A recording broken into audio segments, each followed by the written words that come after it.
Welcome back to Outdoors with Larry Ray, brought to you proudly by Tennessee Wildlife Resource Agency, Barton Power Sports, Sportsman's Warehouse, and Best Care Home Services. Hey, welcome back to Outdoors with Larry Ray on this November the 10th. Good morning to all you folks out there in Brownsville, Tennessee.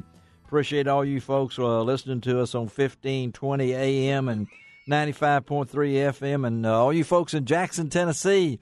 News Talk 24/7, News Talk 101.5, and, of course, right here in Memphis and all throughout the Mid-South on ESPN 790. And this being the second Saturday of the month, it means that Ron Wong is here, and also who is here with a new position. I got to get used to it. Hey, he's all fancy today. Well, he looks DU, doesn't he? I mean, you know, he comes in now. He has, I guess, has to dress for the role. He's even got That's correct. DU socks on, I bet. So we'll check with it. John Gordon is here also with us, and we appreciate John and the folks at DU allowing John to stay a part of this team.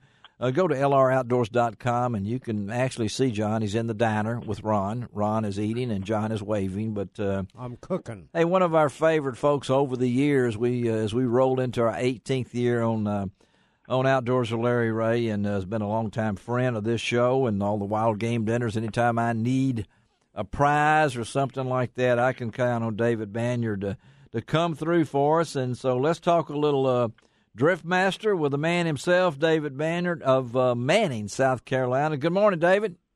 Hey, everybody. I hope you guys are doing well. We're doing wonderful here, other than we ought to be in the woods or on the water or doing something, but we're here. We're working hard. It's a hard job. We can talk about being on the woods or on the water. How about that? Yeah, we can do that, but I know your company has been innovative and things along that line, and you can go to their website, and that's blackrivertools.com, and you can see all the different products. Of course, Ron Wong always gets to see things before anybody else does, and in fact, some things aren't even posted on the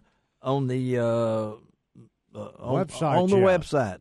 So, Ron, tell him what's not on the website. Well, there's first of all a couple of things. One of them, I've had a chance to look at two great new items. One is a long line trolling system, and the other one is the crappie stalker. Oh, yeah, the crappie stalker. Oh, I named that one, didn't I? Okay. No, that's an awesome deal. I was with Whitey Outlaw in St. Matthews, South Carolina, and we were using that new crappie stalker pole holder. Well, talk about it. What is it? I mean, tell me what it is. Well, David, tell them exactly what you've done with this Well, holder. the concept of the crappie stalkers are individual pole holders for tight lining for crappie. There you go. All right. Typically, we sell a lot of T-bars. You've seen, the tight lining look, the spider look on a boat. And you're putting all your poles out front of you, and you're pushing jigs really slow. Yeah. Mm-hmm. Typically, we use trolling racks for that in the past. But the single position holders, what they do for you is when you get a strike on one of your rods on a T-bar or any kind of common bar, all your poles will vibrate or wiggle just a little bit. Well, the mounting pole holders individually keeps each line still and separate while your other line either gets a fish or if you hook it on a stump or a twig or something, all your other lines stay put. Amazing. The tournament crappie fishermen, the guys that fish way better than me, I'll say that if the bite is light and your jig moves in an unnatural way, that the crappie back off from it and you lose fishing time. Well, David, also with that new crappie stalker, it's so totally adjustable. It's even adjustable at the rod holder part of it. Right. We've had crappie stalkers for a few years, but we've got a new model this year, and we've added an adjustment at the top. Okay. When you're fishing all those poles in the front of the boat, it can get it's tight real estate. You don't have a lot of room. You got electronics up there. Amen on that. Coolers. Yeah, I don't even have room for me on Ron's boat. Probably. I mean, he's up there. Yeah. So.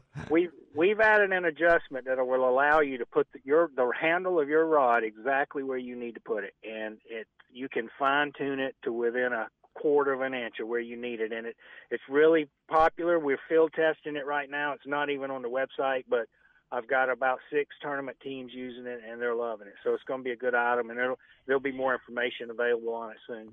Well, I'll tell you something else about that crappie stalker. What? It is so sturdy. Sturdy. I was with Whitey Outlaw, and we decided we were going to spider rig for catfish. Spider rig for catfish. Yeah, and using B&M 16-foot poles on these new crappie stalkers. And the crappie stalker. And we did catch a catfish, or Whitey did. Whitey weighed did. 12 pounds. A 12-pound catfish? 12-pound catfish.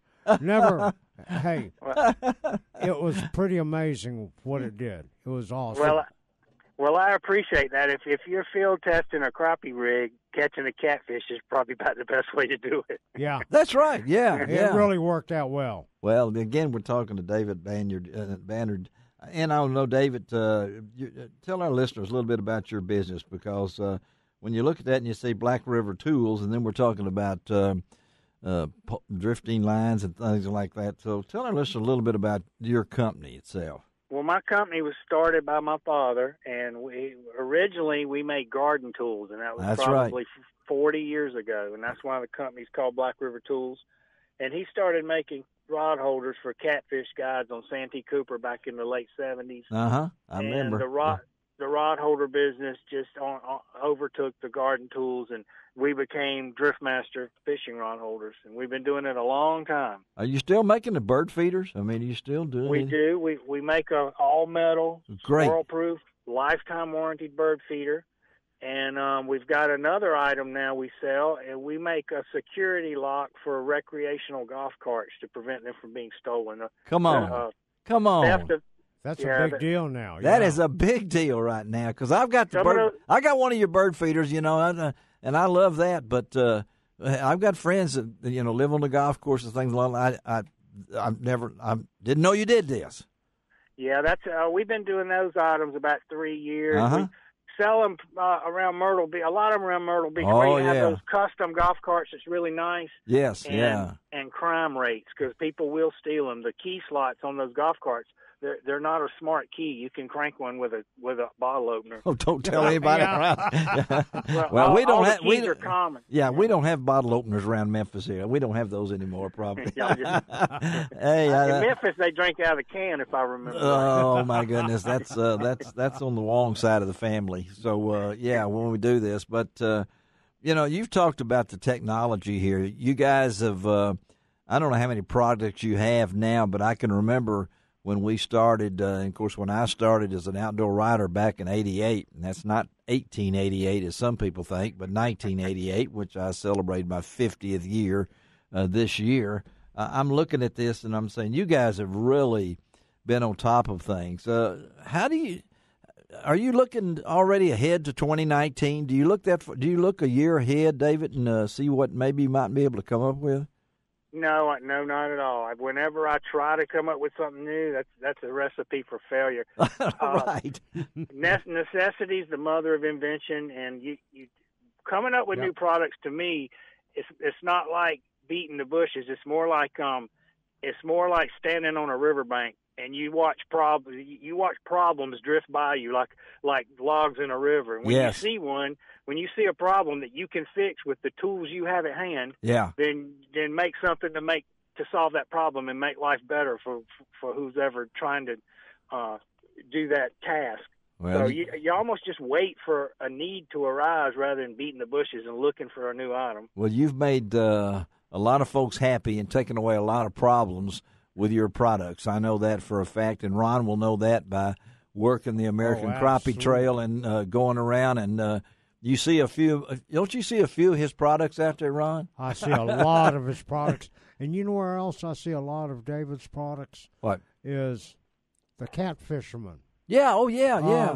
Phil King is. Let me say something real quick now, because this guy has more pro staff members than I ever thought he would ever have. I'm looking at his pro staff. You name them, and there's some big cat James Patterson here. Oh, yeah. Okay, Phil King, the King of King. Oh, and so we talk about crappie fishing, but you talked about that. The catfishing part is exploded. And you know what else is exploding? And David, you're kind of on top of it. But Driftmaster now has products for kayaks. Come on. And I'm looking at some now. David, tell our kayak listeners fishing a is little big, bit man. about some of the Yeah. products you have for kayaks and small boats. Well, we have bases that you mount to your boat, different styles, and then you screw a rod holder into the base. So we have bases that are suitable for kayaks, and we also have a kayak trolling rack. It's called a T1000, and Really? I use it. Yeah, I mount my electronics and everything on it. It goes right across my lap, and it's really handy. Kayak's a great way to tightline for crappie too. Well, no, that's brought a new thing. Of course, kayak fishing is one of the hottest and fastest growing, if I'm not mistaken, with that. But, hey, David, we appreciate you being with us this morning on Outdoors with Larry Ray, buddy. Thank you for everything. And, again, folks, you can go to blackrivertools.com. I bet you've got a Facebook page, right? Black River Tools, that's it. That's it, buddy. Do a search, you'll find it. And if you need a Christmas present, you got a few you'd like to get rid of, right? Yeah, we like making the fishermen happy with rod holders, and if you're going to buy rod holders, you got to buy your wife something, and then you need to go over to the bird feeder page. Oh, absolutely. I recommend that, buddy. We'll talk about that on another show. There is. That's it. Thank you, David. Have a great day, okay, buddy? Thank you. Thank Bye-bye. you. All right, David Baynard. Baynard. As I have trouble with the name, just like I have trouble with Wong. I just Baynard. can't get that right G on the end of it all the time. So, hey, that was fun. And, we're going to continue He's a this. good guy. Yeah, he's a great guy. And we're going to continue this conversation on the next segment. And I'm looking forward to talking to the man with the longest name that's ever been on Outdoors with Larry Ray. And the easiest to pronounce, it is Dan Mueller. I wanted to make sure we got that right, And too. he loves to fish at Lake D'Arbonne. He likes to talk, too. We'll be right back. All right, Outdoors with Larry Ray.